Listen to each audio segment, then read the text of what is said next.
Sinasamba kita.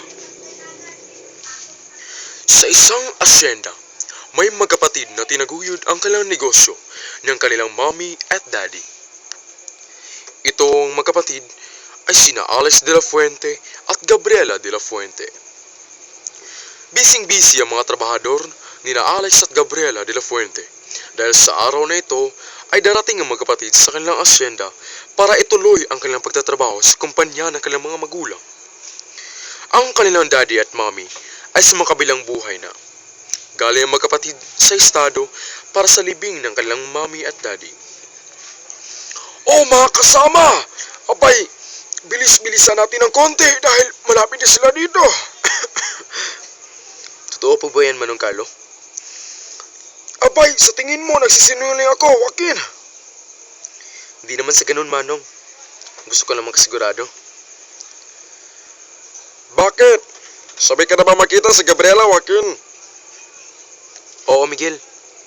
Pero huwag mo sasabihin sa kanya, ha? Kundi lagot ka sa akin. Kayo rin mga kasama ko. Huwag niyong sasabihin kay Ma'am Gabriela, ha? Huwag kang mag-alala, Joaquin. Maasahan mo kami.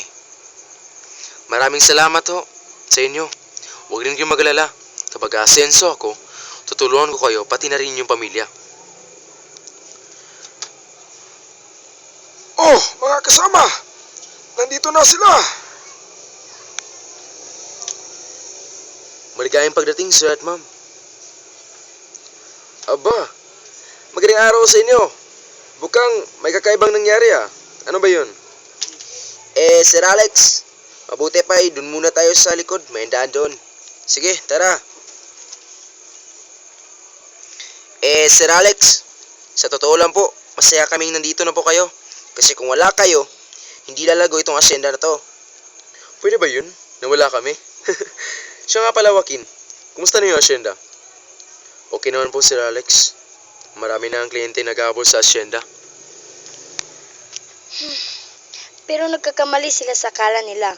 Hindi namin ibebenta ni Kuya ang asyendang iyan dahil pinagpawisan at pinagpaguran niya ninyo ni Daddy at ni Mami. Tama! Kaya kapit bisig tayo para sa asyenda. Manong Carlo, ano bang mangyayari sa asyenda?